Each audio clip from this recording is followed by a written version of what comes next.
You've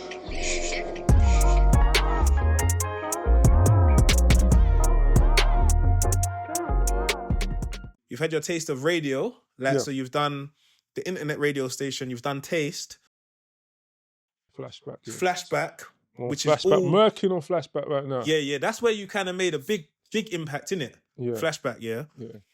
And then you met DJ Bossman, because you had LC. Funky P. Where did LC come in?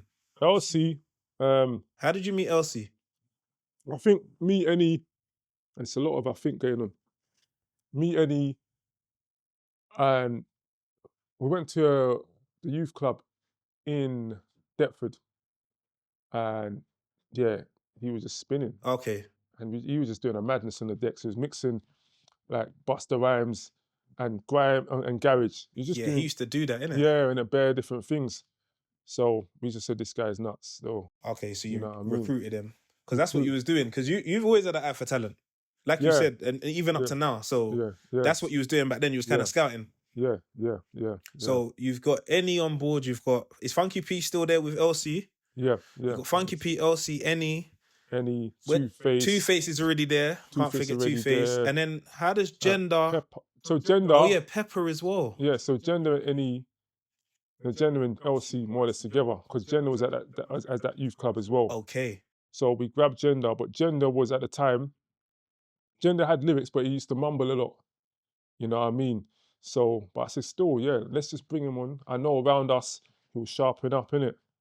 And that's a bit weird. Who would you say came first, Kidman or?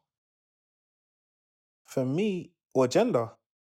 I feel like Gender was around, but at the time, because he was a bit younger than you lot, he was considered like on the come up kind of thing. Yeah. So we used to hear his name, but Kidman was kind of starting to, do you know what I mean? That's what I'm trying to trying to remember. Because Yeah. Pepper, shortness, I can't remember the order, so that's a bit phasey. But Gender and LC was from the same youth club. And you know, LC was seasoned, Gender needed a bit of thingy, so kept on working on him, and then he became who he is, you know what I'm saying? Same thing with Kidman, was a bit, it was good, but he used to like whisper in it. Same thing with Pepper. They always used to do it, and then we used to like encourage them to say, yo, say what you're saying, or don't say it at all. Yeah, say it with chest. And then Pepper just came to light, bro. Pepper was cold. Pepper's hard, man. See Pepper from then, he used to listen to a lot of like Play Galero and them, man, from way back, secretly. You get what I'm saying? So when Pepper comes, Pepper was very elusive. He'll come every like 3, 4, 5 weeks, 6 weeks. But when he came, he always leveled up. And his rhyming pattern, I was like, you know what I mean? And he'd go to me, you know, absencee's power rem. And I'll be like, what? But then when I thought about it, I said, nah, if you're leveling up every time you come, you get me. But it's not really, it's not conducive to what we're doing, but still, you're coming and you're showing up. Yeah. Okay. So you got a roster, and then you met DJ Bossman. Yeah, Bossman. I heard you say when you was doing the interview with D Gully and ASB, you said you can't beat them, join them. And you said you recruited my brother. You recruited Bossman. I saw it a bit different. But let me see how you tell it. No, you tell me how you see it, man. No, I see it. Like, he said he was going to be in Essentials and he joined Essentials. Oh, seen. I like that. But obviously you had to give it the green light. So I get what you're saying. Yeah. But don't talk about my brother like that. No, I'm playing. No, I'm playing. Yeah. But you linked him. No. He linked you. He found you. Yeah. Obviously, that's my brother. So he was like, nah, these lot are the ones that have got the wave. Yeah. So he said he needed to... Yeah. So when you bucked him, do you remember when you first bucked him? Because I feel like you bucked him on Stansted Road. I've given him some tunes and that. Yeah, exactly. Yeah, I think I went to give him some tunes. Man had a chain on. I was driving I think was it that Fiesta? Yeah, the blue Fiesta. So this guy is like a proper like music drum and bass. He might be like an old school drum and bass guy, innit? I'm like, nah, this guy's on point. Then did I give him, or he gave me a CD? I don't know. No, I think you gave him a CD with Essentials tunes. Yeah. And he gave you a CD of his mixing. I think. And then I invited him on a set, and it was just problems from there. I said, nah, my man's mad.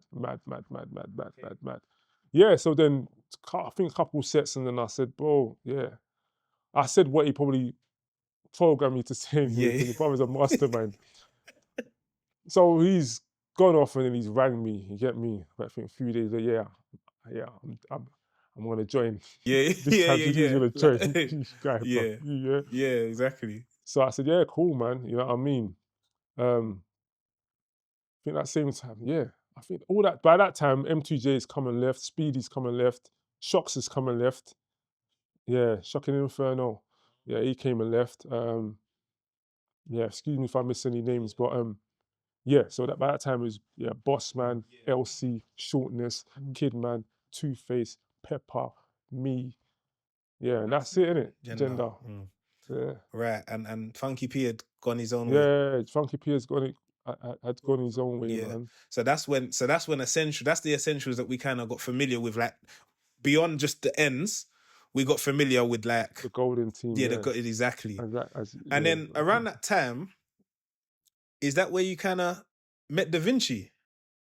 A bit earlier before that. Just a bit more before. Sorry, how did that come about? If I remember, yeah, so I think the boy, must have got some sort of contact with Paper Chase. Paper Chase, which is the label, just to clarify, with Rob. Paper Chase was the label that DaVinChe was under at the time. Yes. Yeah. So big up Rob as well. Yeah, big up Rob, man.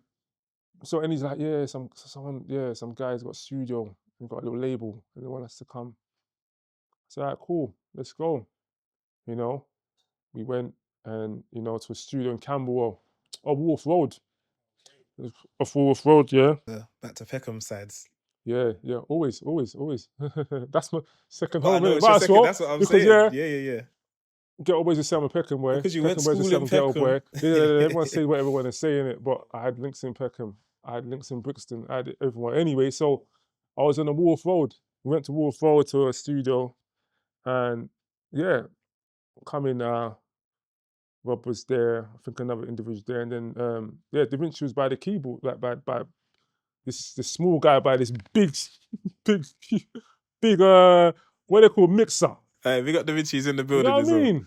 And started playing tunes or that. Was you like?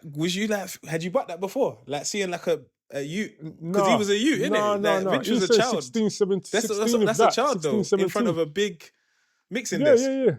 Had you seen that before? No, never. Remember, and we're coming out. All right, cool. All right, okay, cool. Yes, but grime music, innit? Just really coming into the grime. But you seen youths them trying the thing on Fruity Loops Music 2000. But to see like a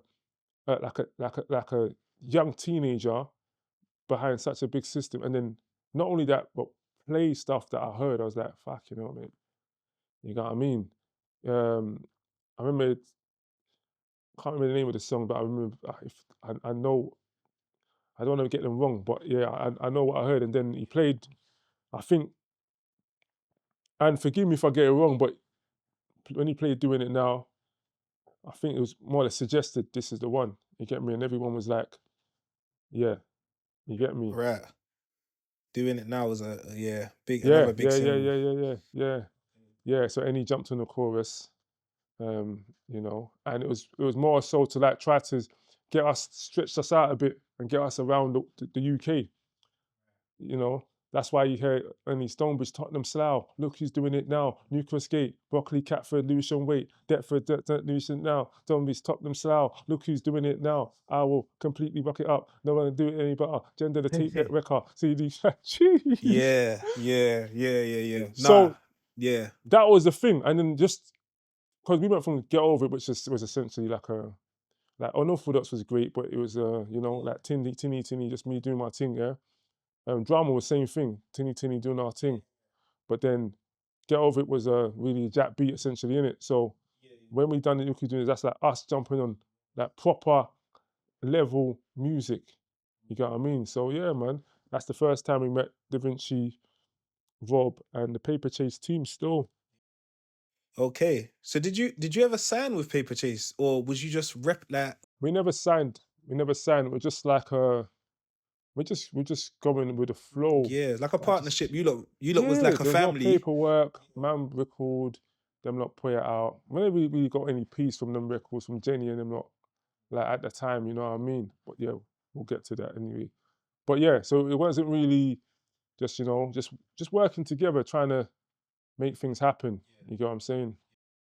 Okay.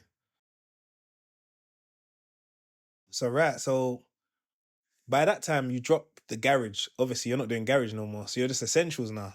Yeah. So you dropped this. Yeah. And then at the time in South, we didn't have many grime crews that Yeah. were like buzzing outside of South. Yeah. You guys started to transcend and make noise in other regions and stuff. And also, I might be wrong in saying this, but I feel like you guys were definitely the first Lewisham crew to be on Deja. Ah, so you didn't want to say the first South crew?